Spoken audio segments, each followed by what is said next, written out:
আসসালামু আলাইকুম। শিমুল memorial nursery school and কলেজের অনলাইন ক্লাসে সবাইকে স্বাগত। আশা করছি তোমরা সবাই ভালো আছো এবং বর্তমান এই সংকটকালীন সময়ে করোনাকালীন যে স্বাস্থ্যবিধি আছে সেগুলো মেনে চলছো আর আমাদের অনলাইন ক্লাসগুলো নিয়মিত করছো। আজকের ক্লাস উপস্থাপনায় আমি মোহাম্মদ নুরুল হুদা, সহকারী শিক্ষক, Shimul memorial nursery school and college. আজকের পাঠ অনুশীলনী 3, তৃতীয় অধ্যায়ের অনুশীলনী 3 পরিমাপ। আমাদের আজকে রিভিশন ক্লাস, 2 নম্বর রিভিশন ক্লাস। আমরা দেখো আজকের পাঠ শেষে কি কি তোমরা শিখতে পারবে। দৈর্ঘ্য পরিমাপের আন্তঃসম্পর্ক ব্যাখ্যা করতে পারবে এবং এই সংক্রান্ত সমস্যা সমাধান করতে পারবে। তরল পদার্থের আয়তন ও ওজন পরিমাপ কিভাবে করতে হয় তা ব্যাখ্যা করতে পারবে। আয়তাকার ও বর্গাকার ক্ষেত্রের ক্ষেত্রফল ও পরিসীমা নির্ণয় করতে পারবে। দেখো আমাদের এখানে প্রশ্ন, একটি আয়তাকার পুকুরের দৈর্ঘ্য 80 মিটার ও প্রস্থ 50 মিটার। যদি পুকুর পাড়ের বিস্তার 4 মিটার হয় তবে পুকুর পাড়ের ক্ষেত্রফল কত? খুবই গুরুত্বপূর্ণ একটা সমস্যা। যে দেখো বলা হচ্ছে একটা পুকুরের দৈর্ঘ্য 80 মিটার এবং প্রস্থ 50 মিটার। বলা হচ্ছে পুকুরের পাড়ের বিস্তার যদি 4 মিটার হয় তাহলে পুকুর পাড়ের ক্ষেত্রফল কত? আমরা এটা এখন সমাধান করব। আমাদের দেখো পুকুরের দৈর্ঘ্য দেওয়া আছে 80 মিটার। আমরা এগুলো লিখে নিব। দেওয়া আছে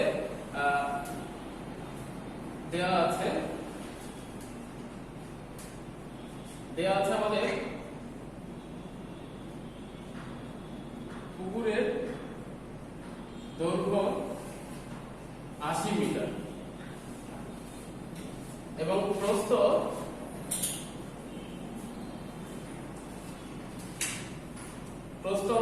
50 মিটার।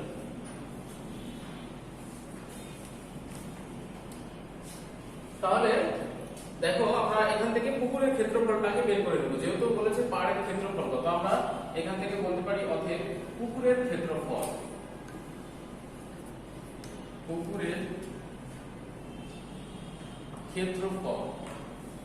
আমরা জানি এখানে বলা হয়েছিল যে যেহেতু দৈর্ঘ্য এবং প্রস্থ আছে, প্রশ্নে কিন্তু উল্লেখ করা ছিল না আয়তাকার, তো আমাদের এখানে বুঝে নিতে হবে এটা আয়তাকার পুকুর।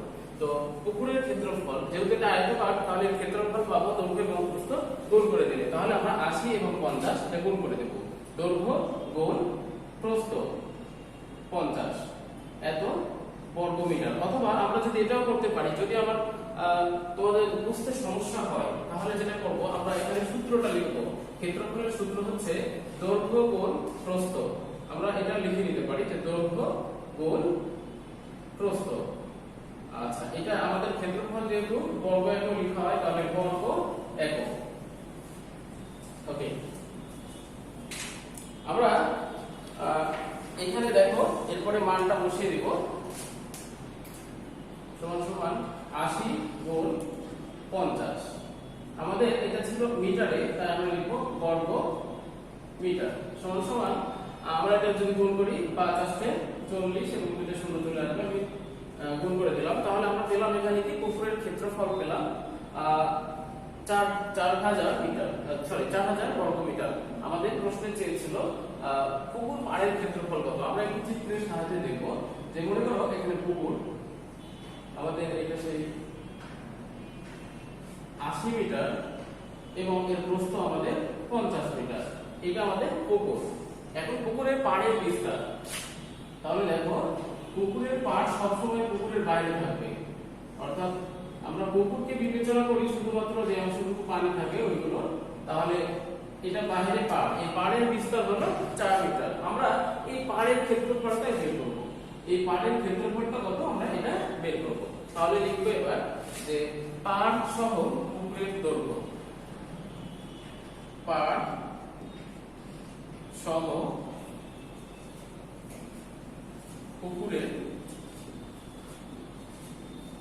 পুকুরের দৈর্ঘ্য। আমাদের দেখো আগে ছিল কিন্তু দৈর্ঘ্য 80 মিটার, কিন্তু এখন পাড় সহ, পাড় যেহেতু 4 মিটার বিস্তার আছে আমাদের, তাহলে দেখো এদিকে 4 মিটার এবং এদিকে 4 মিটার, অর্থাৎ 4 4 8 মিটার আমাদের বেড়ে যাচ্ছে। তাহলে কি হবে, আমাদের 80 এর সাথে যোগ হবে 2 গুণ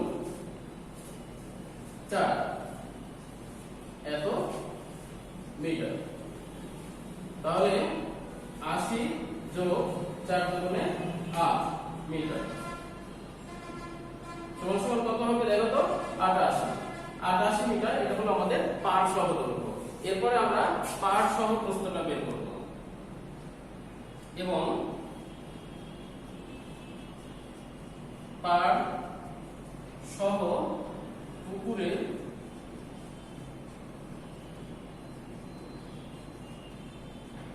প্রস্থ, আমাদের প্রস্থটা ছিল 50 মিটার। এবার প্রস্থের দিকে খেয়াল করো, প্রস্থ ছিল এইটুকু 50, কিন্তু যখন আমি পাড় সহ বলছি তো প্রস্থ কিন্তু এটা হয়ে যাচ্ছে, অর্থাৎ আমাদের এদিকে 4 বেড়ে যাচ্ছে এবং এদিকে 4 4 করে বেড়ে যাচ্ছে, অর্থাৎ একই রকম, যেটা আমাদের সেন্সটা 2 গুণ 4। অথবা আমরা যদি এটাও করতাম যে 4 যোগ 4, যেহেতু দুই দিকে 4 4 করে বেড়ে যাচ্ছে, 4 কে 2 দিয়ে গুণ করাও যায়, 4 এবং 4 যোগ করাও যায়, তাহলে পাড় সহ প্রস্থ পেলাম এরকম যে এটাকে একটু হিসাব করলে 50 যোগ 4 গুণ 8 মিটার সমান সমান 58 মিটার। এটা পেলাম আমরা পাড় সহ প্রস্থ।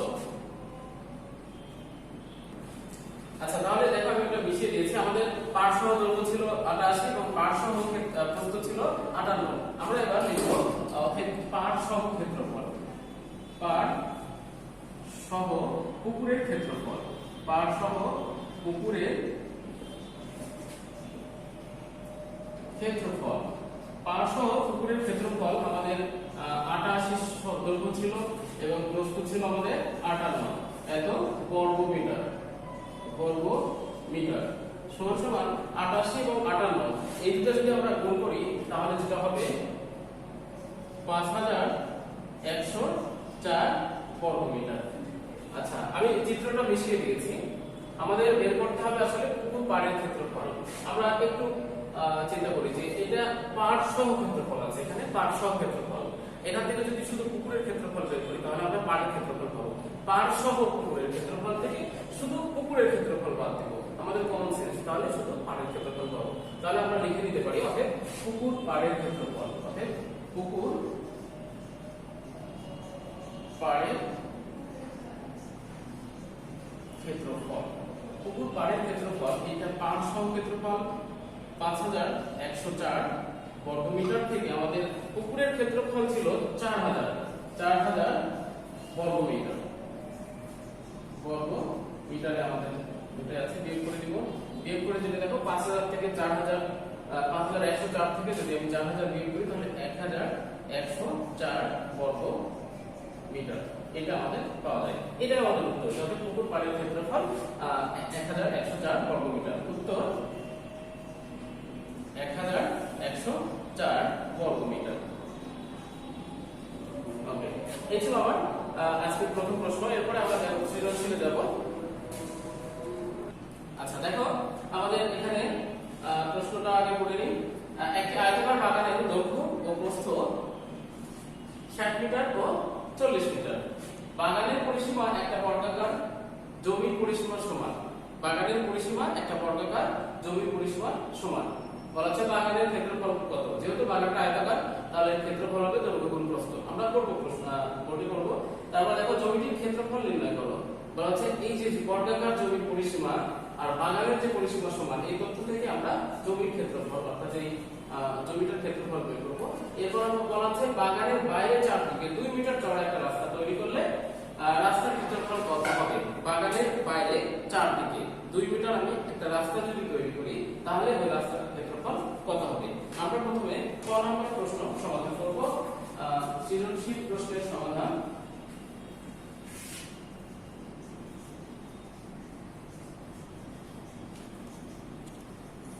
সৃজনশীল প্রশ্নের সমাধান ক নম্বর, বাগানের ক্ষেত্রফল কত এটা আমাদের বের করতে বলা হয়েছে। তাহলে আমি লিখব বাগানের দৈর্ঘ্য, বাগানের দৈর্ঘ্য আমাদের আছে 60 মিটার, বাগানের প্রস্থ 40 মিটার। অতএব বাগানের ক্ষেত্রফল 60 গুণ 40 বর্গ মিটার সমান আমরা যদি এটাকে গুণ করে দিই তাহলে 2400 বর্গ মিটার হবে। এটাই আমাদের উত্তর। ক নম্বর প্রশ্নের উত্তর, বাগানের ক্ষেত্রফল হচ্ছে আমাদের 2400 400 বর্গ মিটার। এরপরে 6 নম্বর প্রশ্নে বলা হচ্ছিল যে জমির ক্ষেত্রফল কত। তো জমির ক্ষেত্রফল কত এটা পাওয়ার জন্য উপরে একটা তথ্য দেওয়া আছে, বাগানের পরিসীমা বর্গাকার জমির পরিসীমা সমান। তাহলে আমাদের এখানে বাগানের পরিসীমাটা আমাদের প্রয়োজন। তো আমরা 6 নম্বর প্রশ্নের সমাধানে যাব। এবার 6 নম্বর প্রশ্ন সমাধান, বাগানের দৈর্ঘ্য বা একবারে আমরা বের করে নিতে পারি, যেহেতু দৈর্ঘ্য প্রস্থ আমরা কত লিখেছি দেওয়া আছে বা লিখলাম 60 মিটার 40 মিটার, আমরা সরাসরি পরিসীমার যে সূত্র আয়তাকার বাগানের পরিসীমা এটা আমরা লিখব, সরাসরি সূত্র লিখব। আয়তাকার বাগানের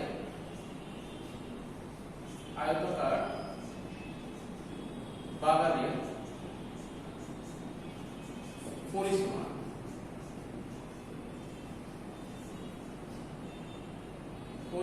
পরিসীমার সূত্র আমাদের জানা আছে 2 গুণ দৈর্ঘ্য যোগ প্রস্থ, দৈর্ঘ্য যোগ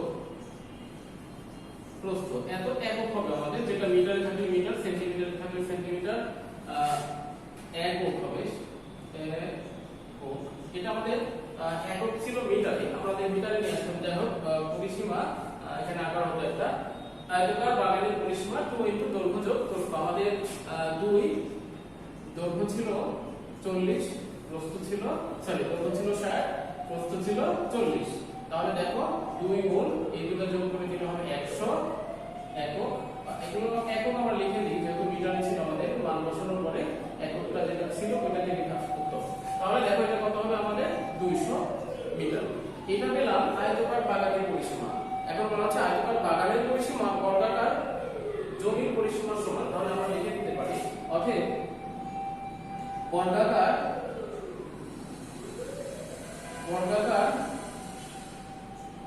বাগানের পরিসীমা এটাও আমাদের 200 হয়ে যাবে, যেহেতু সমান। আচ্ছা, এরপরে আমাদের বলেছে জমির ক্ষেত্রফল। এই বর্গাকার জমির হবে এখানে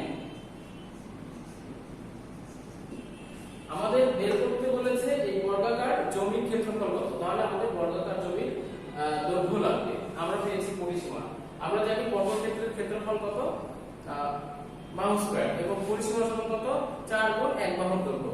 তাহলে এখানে আছে কত, 4 গুণ 1 বাহুর দৈর্ঘ্য আছে। তাহলে পরিসীমা থেকে বাহুর দৈর্ঘ্য পাওয়ার জন্য সবসময় পরিসীমাকে 4 দিয়ে ভাগ করতে হবে, আর বাহুর দৈর্ঘ্য থেকে পরিসীমা পাওয়ার জন্য বাহুর দৈর্ঘ্যকে 4 দিয়ে গুণ করতে হবে। তাহলে আমি এখান থেকে সরাসরি লিখে দিতে পারি অতএব বর্গাকার জমি বাহুর দৈর্ঘ্য সমান সমান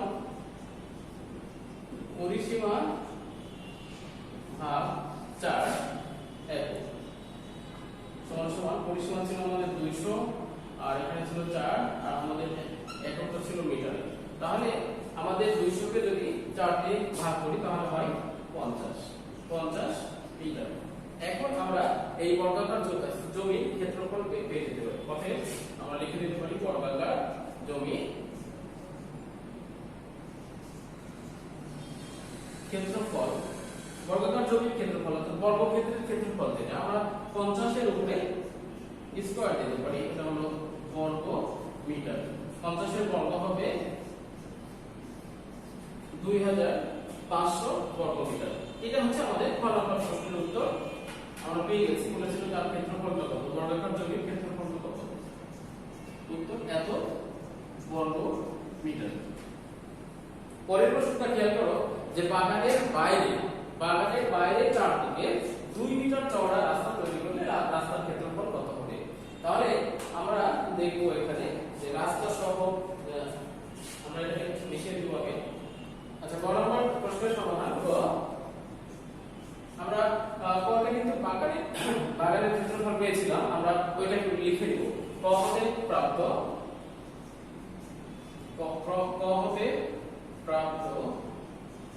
বাগানের ক্ষেত্রফল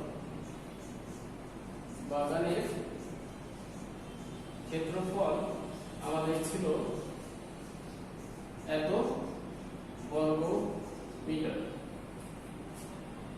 এরপরে বলেছে যে বাইরে চারদিকে 2 মিটার চওড়া রাস্তা তৈরি করলে রাস্তার ক্ষেত্রফলটা কত হবে। তাহলে আমরা রাস্তার সহ দৈর্ঘ্য বের করব এবং রাস্তা সহ প্রস্থটা বের করে দেব আগে।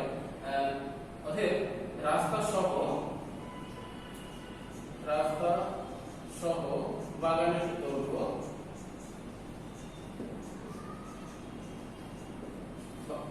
দৈর্ঘ্য কত হবে? 60 যোগ 2 গুণ 2। বিষয়টা এরকম, আমরা যে কিছুক্ষণ আগে যে অঙ্কটা করলাম পুকুরের পাড় সহ দৈর্ঘ্য, আমাদের যদি আমি এখানে এঁকে দেখাবো, আমরা মিশিয়ে দেবো চিত্রটা, তোমরা খাতায় লিখে নিতে পারো চিত্রটা।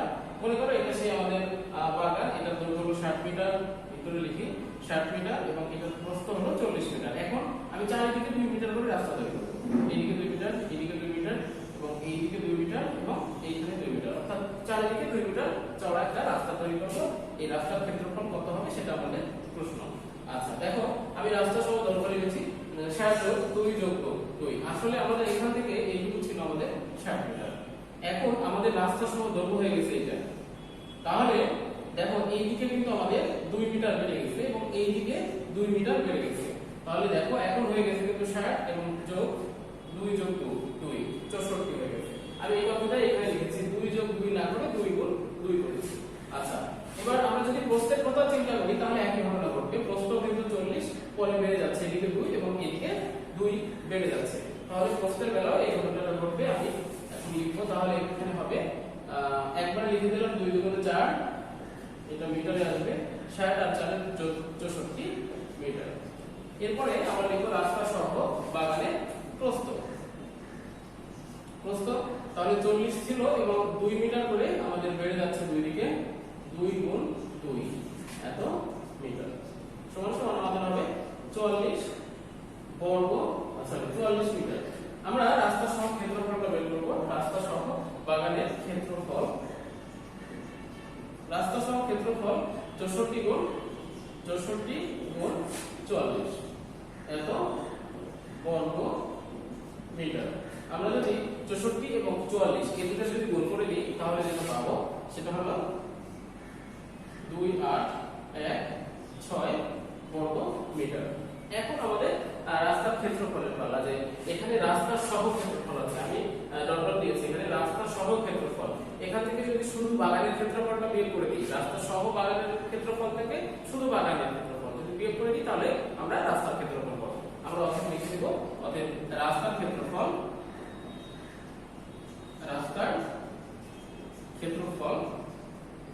সমান সমান 2816।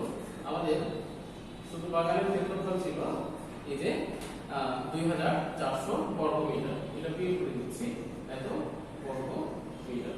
এখান থেকে আমরা যদি বিয়োগ করি তাহলে আমাদের হবে 416 বর্গ মিটার। 416 বর্গ মিটার, এটা ছিল আমাদের রাস্তার ক্ষেত্রফল। উত্তর আমাদের 416 বর্গ মিটার। আচ্ছা, আমরা পরবর্তী প্রশ্ন। আচ্ছা দেখো, আমরা এটা 2 নম্বর সৃজনশীলে যাব। একটা সামান্তরিকের ভূমি ও উচ্চতা যথাক্রমে 16 মিটার ও 9 মিটার এবং অপর বাহুর দৈর্ঘ্য, ভূমি মাধ্যমে যেটা একটা বাহু থাকবে তার দৈর্ঘ্য 12 মিটার। সামান্তরিকের ক্ষেত্রফল একটি বর্গক্ষেত্রের ক্ষেত্রফলের সমান।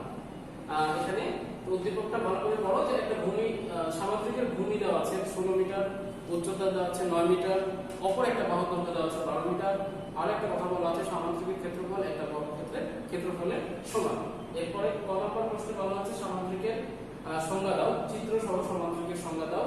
খ নম্বর প্রশ্ন সামান্তরিকের ক্ষেত্রফল ও পরিসীমা নির্ণয় করো এবং বর্গক্ষেত্রের চারদিকে বেড়া দিতে প্রতি মিটারে 25 টাকা হিসাবে মোট কত খরচ হবে। আমাদের যে এখানে একটা কথা বলা আছে বর্গক্ষেত্রের ক্ষেত্রফল সামান্তরিকের ক্ষেত্রফলের সমান, এখান থেকে প্রশ্নটা করা হচ্ছে বর্গক্ষেত্রের চারদিকে বেড়া দিতে প্রতি মিটারে 25 টাকা হিসাবে মোট কত খরচ হবে। আমরা এবার ক নম্বর প্রশ্নের সমাধানটা করব। আচ্ছা দেখো, এখানে আমি সংজ্ঞাটা লিখে নিয়েছি, যে চতুর্ভুজের দুই জোড়া বিপরীত বাহু সমান্তরাল তাকে সামান্তরিক বলে। আমরা ছোটবেলায় অনেক রকমের সংজ্ঞা শিখে এসেছি। তো এই সংজ্ঞাটার মধ্যে সব কিছু আছে, যারা শিখে এসেছি এতদিন সবের মধ্যে আছে যে চতুর্ভুজের দুই জোড়া বিপরীত বাহু সমান্তরাল। যদি একটা চতুর্ভুজের তুমি দুই জোড়া বিপরীত বাহু সমান্তরাল করতে চাও তাহলে আগে যে ছিল যে কোন সমকোণ নয় ইত্যাদি মেলা কিছু করেছে তোমরা, যে সমানও করেছো। আমি যদি দুই জোড়া এরকম করে এখানে এটা সমান করলাম এখানে যেটা আঁকবো এটাও যদি সমান্তরাল করে আঁকতে চাই তাহলে বিপরীত বাহুগুলো সমান হয়ে যাবে, অটোমেটিক্যালি সমান হয়ে যাবে। আবার এটাও সমান হয়ে যাবে।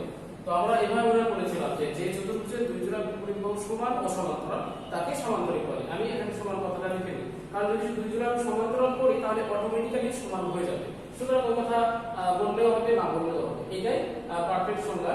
যে চতুর্ভুজের দুই জোড়া বিপরীত বাহু সমান্তরাল তাকে সমান্তরিক বলে। আমি চিত্রে একটা সমান্তরিক লিখেছি, এটা নাম দিয়েছি ABCD, যেহেতু বলেছিল চিত্র সহ সংজ্ঞা দাও তাই একটা চিত্র লিখেছি ABCD একটি সমান্তরিক। এখন এই সমান্তরিকটা আমি কিভাবে এঁকেছি এটা তোমরা চোখের দৃষ্টিতে যেন সমান মনে হয় সেরকম করে আঁকবে, যে এটা আর এটা সমান, এটা আর এটা সমান এবং সমান্তরাল কিন্তু এখানে মনে হচ্ছে। আমি কিন্তু এখানে কোনো কম্পাস দিয়ে আঁকিনি, স্কেল দিয়ে শুধু এঁকেছি। তোমরা স্কেল দিয়ে আঁকবে এবং পেন্সিল দিয়ে আঁকবে এবং যেন এই বাহু সমান্তরাল মনে হয়, এই বাহু আর এই বাহু যেন সমান্তরাল মনে হয়। কেউ যদি এরকম করে বলে যে এটা একটা সমান্তরিক, তাহলে কিন্তু হবে না। চতুর্ভুজের মধ্যে কোনো সমান্তরালের কোনো কিছু অস্তিত্ব বোঝা যাচ্ছে না, চোখের দৃষ্টিতে সমান হতে হবে। আচ্ছা, তাহলে হয়ে যাবে। আমাদের ক নম্বর প্রশ্নটাই সমাধান ছিল। এরপরে খ নম্বর প্রশ্ন দেখো, সামান্তরিকের ক্ষেত্রফল এবং পরিসীমা নির্ণয় করো। সামান্তরিকের ক্ষেত্রফল এবং পরিসীমা। সামান্তরিকের ক্ষেত্রফলের সূত্র আমি আগের ক্লাসে তোমাদের লিখে দিয়েছিলাম। সামান্তরিকের ক্ষেত্রফল হচ্ছে ভূমি গুণ উচ্চতা। প্রশ্ন ভূমি দেওয়া আছে এবং উচ্চতাও দেওয়া আছে, এখান থেকে খুব সহজে আমরা ক্ষেত্রফল পাবো। এবং পরিসীমার কথাও ছিল যে পরিসীমা বলা ছিল যে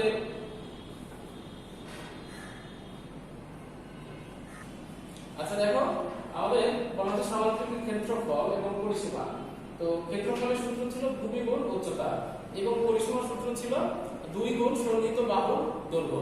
তাহলে এখানে আমাদের আরো একটা বাহুর দৈর্ঘ্য লাগবে। হ্যাঁ, তো দেখো এখানে প্রশ্নে এখানে লেখা আছে অপর বাহুর দৈর্ঘ্য 12 মিটার হলে, তাহলে আমাদের এখানে একটা বাহুর দৈর্ঘ্য 12 এবং ভূমি আর একটা বাহু, তাহলে আমরা দুইটা বাহু পেয়ে গেলাম। এই দুইটা বাহুর দৈর্ঘ্যের সাহায্যে আমরা পরিসীমা বের করতে পারবো। আর ভূমি এবং উচ্চতা এই দুটোর সাহায্যে আমরা ক্ষেত্রফল বের করতে পারবো। তাহলে আমরা এটা এখন সলভ করব যে সামান্তরিকের ক্ষেত্রফল এবং পরিসীমা নির্ণয় করো। তাহলে আমরা একটু লিখে নিই যে খ নম্বর সামান্তরিকের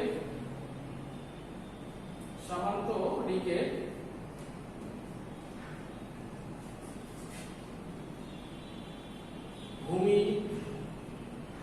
কত মিটার? 16 মিটার। উচ্চতা 9 মিটার এবং অপর বাহুর দৈর্ঘ্য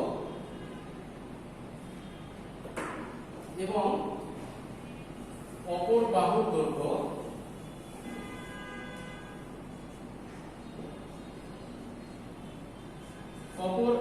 দৈর্ঘ্য 12 মিটার।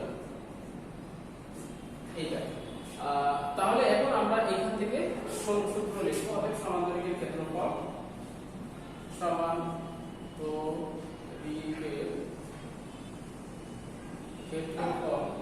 সামান্তরিকের ক্ষেত্রফলের সূত্র ছিল ভূমি গুণ উচ্চতা এত বর্গ একক, আমরা বলতে পারি বর্গ একক। আচ্ছা, ভূমি ছিল আমাদের 16 আর উচ্চতা ছিল আমাদের 9, এত বর্গ মিটার। 16 এবং 9 এটা যদি আমরা গুণ করি তাহলে পাবো 144 বর্গ মিটার। এরপরে আমাদের সামান্তরিকের পরিসীমা কত এটা বের করব। দেখো অতএব সামান্তরিকের পরিসীমা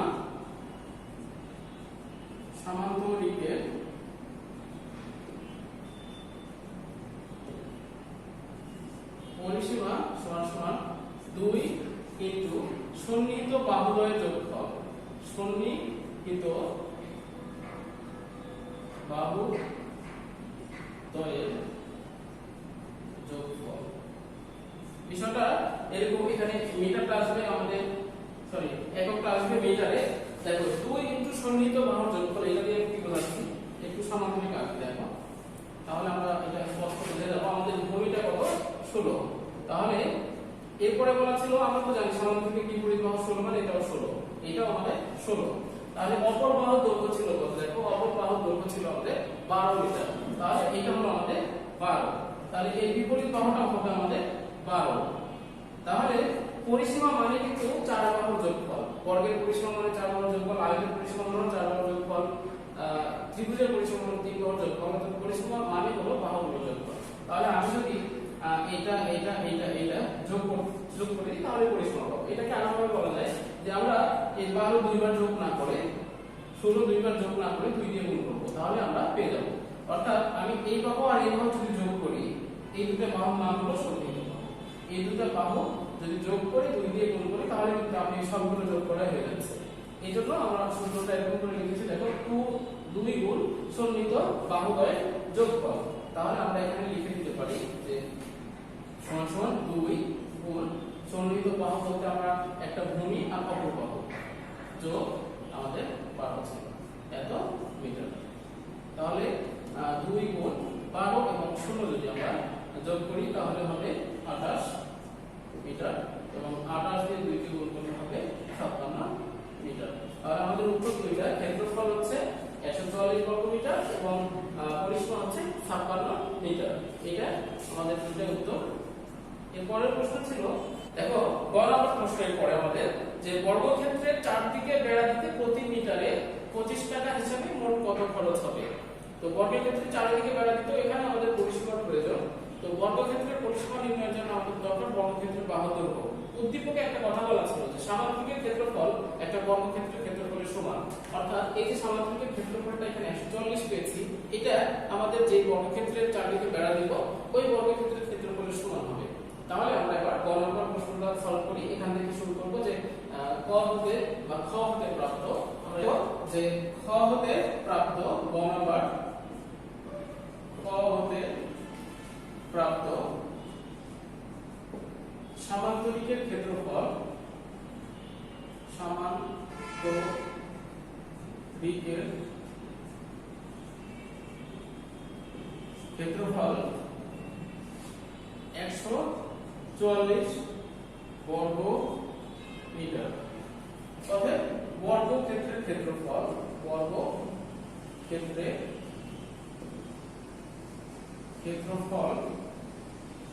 সমান 144 বর্গ মিটার। আমরা একটু ধরি বর্গের বা বর্গক্ষেত্রের বাহুর দৈর্ঘ্য, বর্গক্ষেত্রটির বাহুর দৈর্ঘ্য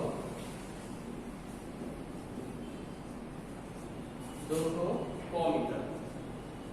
দেখো বর্গক্ষেত্রের বাহুর দৈর্ঘ্য ক মিটার, আমাদের ক্ষেত্রফল কত হবে, অর্থাৎ বর্গক্ষেত্রের ক্ষেত্রফল বাহু স্কয়ার অর্থাৎ ক স্কয়ার বর্গ মিটার। তাহলে দেখো এটা হচ্ছে আমাদের সেই বর্গক্ষেত্রের ক্ষেত্রফল, আর আমরা ধরে নিলাম সেখান থেকে পেলাম ক স্কয়ার। তাহলে এটা হচ্ছে প্রকৃত ক্ষেত্রফল। তাহলে আমরা লিখে দিতে পারি প্রশ্ন মতে ক স্কয়ার সমান 44। এখান থেকে আমরা বর্গের বাহুর দৈর্ঘ্যটা পেয়ে যাব। প্রশ্ন মতে ক স্কয়ার সমান 144 বা ক সমান এই স্কয়ার ভাইস করার জন্য উভয় পাশে বর্গমূল করার এই পদ্ধতিটা তোমাদের অনুশীলনে একবার 2 করানো হয়েছিল। তো ক স্কয়ার সমান 144, তাহলে ক সমান হবে আসলে 144 এর বর্গমূল। আমরা এইভাবে তোমাদের বলেছিলাম মনে রাখার জন্য যে রুট স্কয়ার এই পাশে পার করে দিলে বর্গমূল হয়ে যাবে, অর্থাৎ বর্গটা এই পাশে পার করে দিলে বর্গমূল হয়ে যাবে। অতএব ক সমান 144 এর বর্গমূল হচ্ছে 12। তাহলে আমরা পেয়ে গেলাম বর্গের বাহুর দৈর্ঘ্য হচ্ছে 12 মিটার। আমাদের এখন এই বর্গের চারদিকে আমরা বেড়া দেব, তাহলে বর্গের পরিসীমা বের করতে হবে। অতএব বর্গক্ষেত্রের পরিসীমা, বর্গক্ষেত্রটির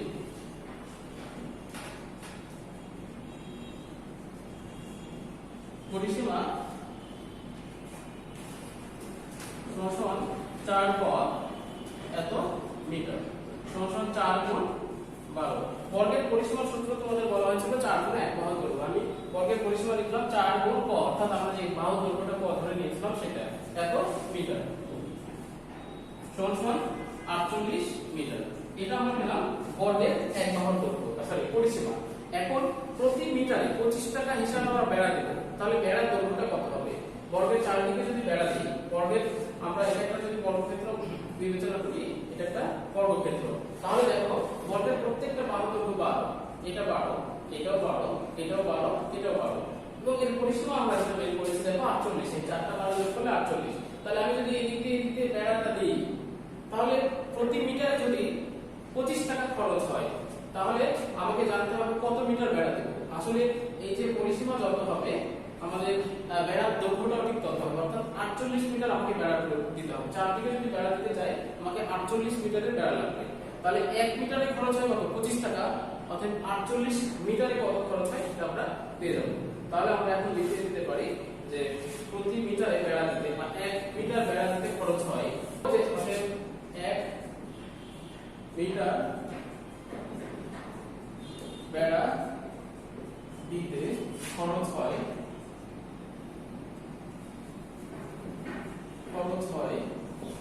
25 টাকা। অতএব 48 মিটার বেড়া দিতে খরচ হবে 25 গুণ 48 টাকা। এটা আমাদের এখন গুণ করতে হবে। তাহলে এটা গুণ করতে হবে আমাদের 1200 টাকা। তাহলে আমাদের কোন খরচ হচ্ছে 1200 টাকা। উত্তর 1200 টাকা। তাহলে আমরা যদি বর্গের চারিদিকে বেড়া দিতে চাই প্রতি মিটার 25 টাকা হিসাবে আমাদের মোট খরচ হবে 1200 টাকা। আমরা দেখবো যে পরবর্তী ক্লাসে আমাদের কি আছে। দেখো নেক্সট ডে টপ টেস্ট।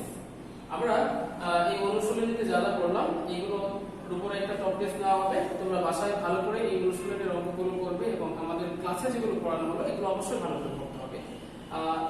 এই চ্যাপ্টারের একটা বিষয় আছে, এই চ্যাপ্টারের যে ব্রিটিশ পরিমাপ এবং মেট্রিক পরিমাপের সাথে যে সম্পর্কগুলো আছে, যে 1 মাইল সমান কত কিলোমিটার এরকম, তারপরে 4 ডিগ্রি সেন্টিগ্রেড তাপমাত্রা 1 ঘন সেন্টিগ্রেড বিশুদ্ধ পানির ওজন কত, 1000 ঘন সেন্টিমিটারে কত লিটার ইত্যাদি, এই যে ইয়েগুলো আছে এগুলো পড়তে হবে, কারণ এগুলো আমাদের এমসিকিউ এ আসবে।